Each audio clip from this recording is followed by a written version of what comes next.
Hi and welcome to this channel. In today's video we are going redesign 5th generation Toyota Supra. With this proposal I want to show my point of view how I would design the new Toyota Supra, which is very iconic car. So in my opinion it would be definitely more related to the 4th version of Supra.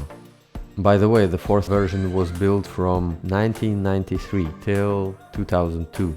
I think especially through the movies like Too Fast and the Furious and games like Need for Speed, this car became super iconic, and it's a very hard task for designers to remodel and design a new icon, because almost doesn't matter what you do, everybody will have in mind the old model and compare the new one with it. Please hit the like button and subscribe to this channel if you like seeing such type of content. Please check also my other videos. So yeah, I thought if you release such an important car like Toyota Supra, you definitely need to pay attention to the older model and not only do a retro design, but definitely give some hints in the new design how the details or the direction was influenced by the older model. Yeah, so these are my general thoughts on the design process or redesign process of that car.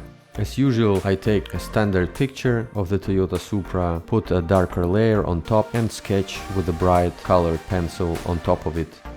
In my initial proposal, I did a quite smiley face, but later on I decided to flip it over and make it a bit more angry. Additionally, I added a bonnet vent and increased the side blades in their size. After the rough sketch was finished, I proceed with the path tool and traced every line or every opening, every change that I did with the path tool. It's a quite boring work, but in my opinion, if you want the precision, you have to do the path tool. And you do it just once and then you have it. Then I mirrored the one side of the lines to the other one and connected it. Couple of adjustments and I was ready to start with changing the front. If you enjoy seeing the process and would like to see the final result, please stay till the end of the video. Don't forget to subscribe and hit the like button. Thank you!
So here it is. Thank you for watching. Hope you enjoyed it and see you in the next video. Don't forget to subscribe. See you.